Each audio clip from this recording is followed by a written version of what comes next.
Assalamualaikum warahmatullahi wabarakatuh. Selamat pagi Sobat PJJ Lab UNES. Bagaimana kabar kalian hari ini? Pasti kalian dalam kondisi sehat serta tetap bersemangat ya. Sobat PJJ Lab UNES, pada kesempatan video ini Ibu akan memasuki tema 2 pada subtema 2.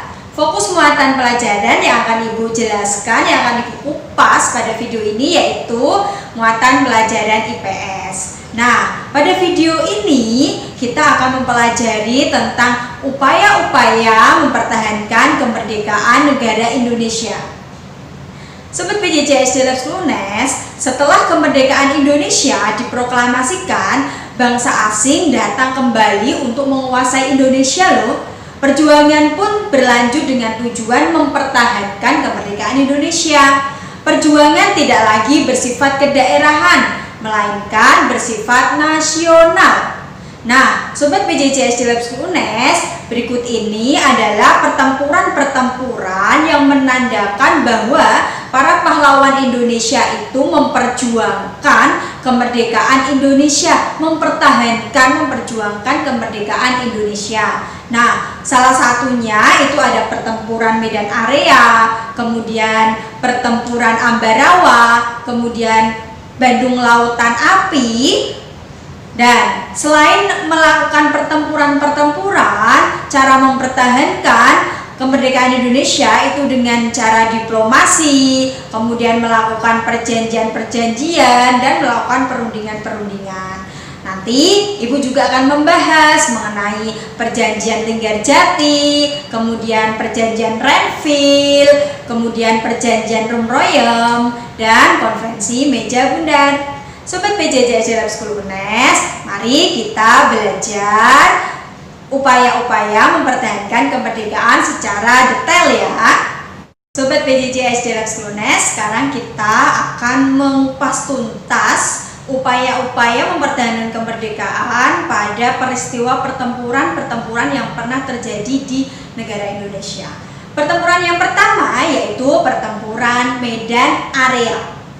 Pertempuran Medan Area terjadi di Medan, Sumatera Utara. Penyebab pertempuran ini yaitu Sekutu dan Belanda ingin mengambil alih kekuasaan di kota Medan. Penduduk pun tidak terima dan melakukan perlawanan. Untuk menghadang dan membatasi gerak para pemuda, Sekutu memasang papan yang tertuliskan Fixed Boundaries Medan Area atau batas resmi wilayah Medan. Tulisan ini dipasang di berbagai pinggiran di daerah kota Medan. Nah, oleh karena itu, pada pertempuran ini dikenal dengan nama Pertempuran Medan Area. Nah, pertempuran yang kedua yaitu Pertempuran Ambarawa. Nah, Pertempuran Ambarawa ini terjadi pada tanggal 20 Oktober 1945. Tentara Sekutu mendarat di Semarang sambil membonceng NICA. NICA. Ini merupakan organisasi semi militer dari Belanda. Nah, hal ini menimbulkan kemarahan pihak Indonesia. Salah satu tokoh pertempuran ini adalah Kolonel Sudirman. Beliau menerapkan taktik serangan mendadak di semua sektor dan pengepungan rangkap dari kedua sisi sehingga musuh terkurung. Nah, pada tanggal 15 Desember 1945, pertempuran berakhir. Indonesia berhasil merebut Ambarawa dan mengusir Sekutu dari Ambarawa. Nah, untuk mengenang pertempuran yang terjadi di Ambarawa, maka didirikanlah Monumen Palagan Ambarawa. Silakan kalian bisa jalan-jalan di Ambarawa. Di situ ada Monumen Palagan Ambarawa. Nah, pada pertempuran yang ketiga yaitu Pertempuran Bandung Lautan Api. Pasukan Inggris pada pertempuran Bandung Lautan Api, pasukan Inggris ini tiba di Bandung sambil membawa serta NICA, yaitu organisasi semi militer yang dari Belanda. Akibatnya pertempuran tak terhindarkan. Beberapa kali TKR, yaitu Tentara Keamanan Rakyat, dan rakyat melancarkan serangan ke markas sekutu. Sekutu menyampaikan ultimatum kepada Gubernur Jawa Barat agar kota Bandung segera dikosongkan dari penduduk dan tentaranya. Itu permintaan dari pasukan Inggris. Nah, ultimatum sekutu tersebut mendorong nih Tentara Republik Indonesia melakukan operasi yang namanya Operasi Bumi Hangus. Peristiwa ini kemudian lebih dikenal dengan peristiwa Bandung Lautan Api.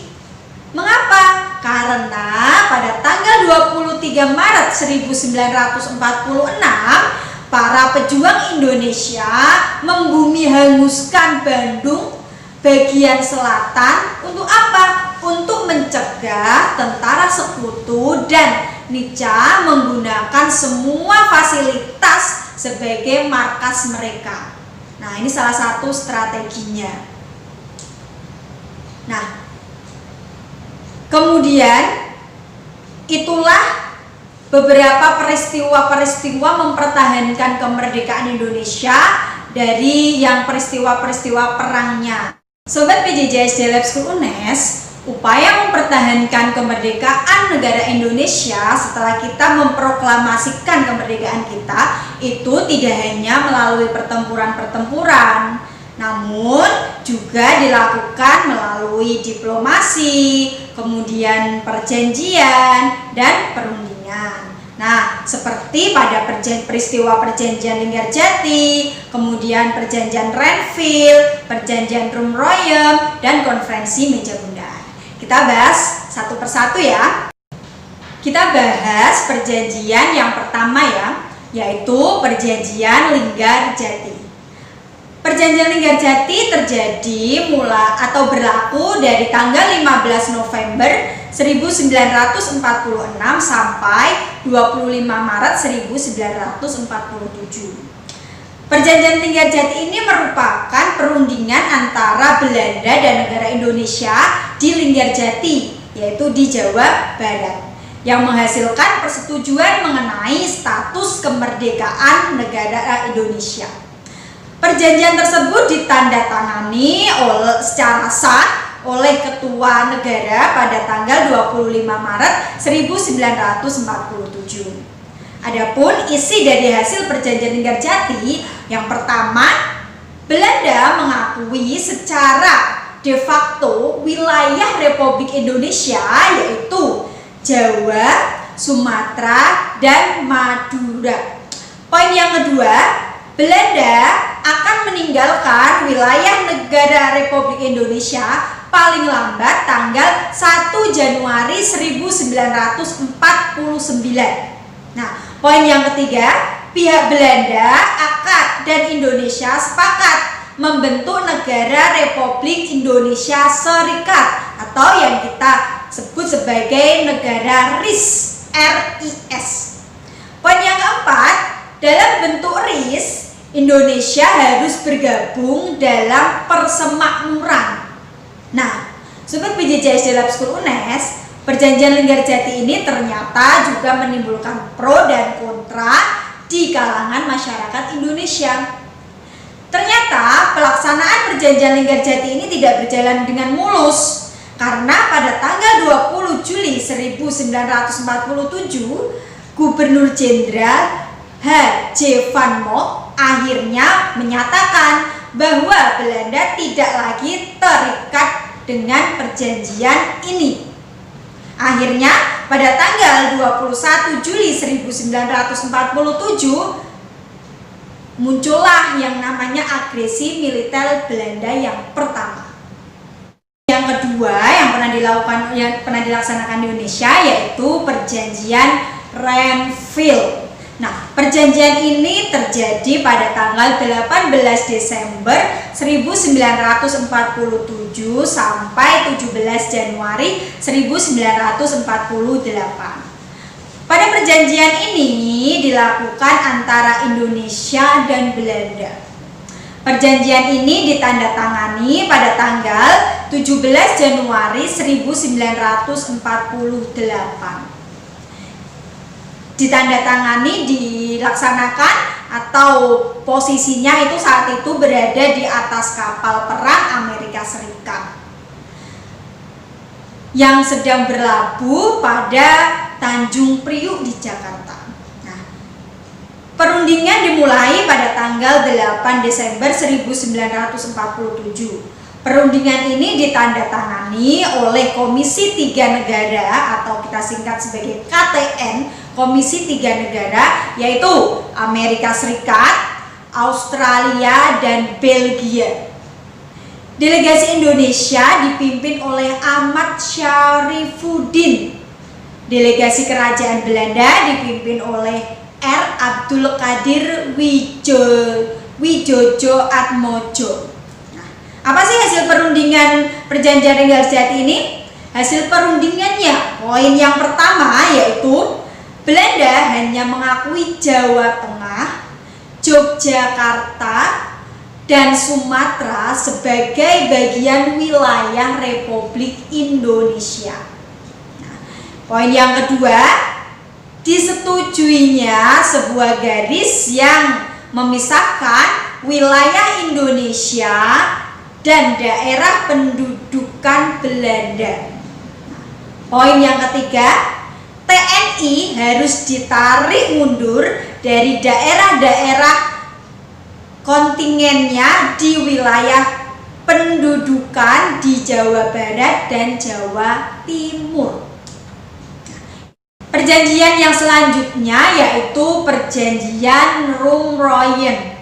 Nah, perjanjian ini terjadi pada 14 April 1949 sampai 7 Mei 1949. Jadi hanya beberapa bulan saja. Nah, pada perjanjian Rumroyen ini dimulai pada tanggal 14 April dan ditandatangani pada tanggal 7 Mei 1949 di Hotel Des Indes, Jakarta. Ya, kita sebut aja ditandatangani di Jakarta. Nama perjanjian ini diambil dari kedua pemimpin delegasi, yaitu Muhammad Rum dan Herman van Rooyen, sehingga tercetuslah nama perjanjian Rumroyen, diambil dari nama dua delegasi negara. Tujuan perjanjian Rumroyen ini adalah untuk menyelesaikan beberapa masalah mengenai kemerdekaan Indonesia sebelum KMP di Den Haag atau Konferensi Meja Bundar di Den Haag. Hasil pertemuan pada perjanjian Rumroyen itu yang pertama, Angkatan Bersenjata Indonesia akan menghentikan semua aktivitas gerilnya. Pemerintah Republik Indonesia akan menghadiri KMP. Poin yang kedua, pemerintah Republik Indonesia dikembalikan lagi ke Yogyakarta. Pemerintahan, berarti ini pemerintahan Republik Indonesia dikembalikan lagi ke Yogyakarta. Yang ketiga, Angkatan Bersenjata Belanda akan menghentikan semua operasi militer dan membebaskan semua tawanan perang. Itu adalah hasil pertemuan dari perjanjian Rumroyen. Selanjutnya yaitu Konferensi Meja Bundar.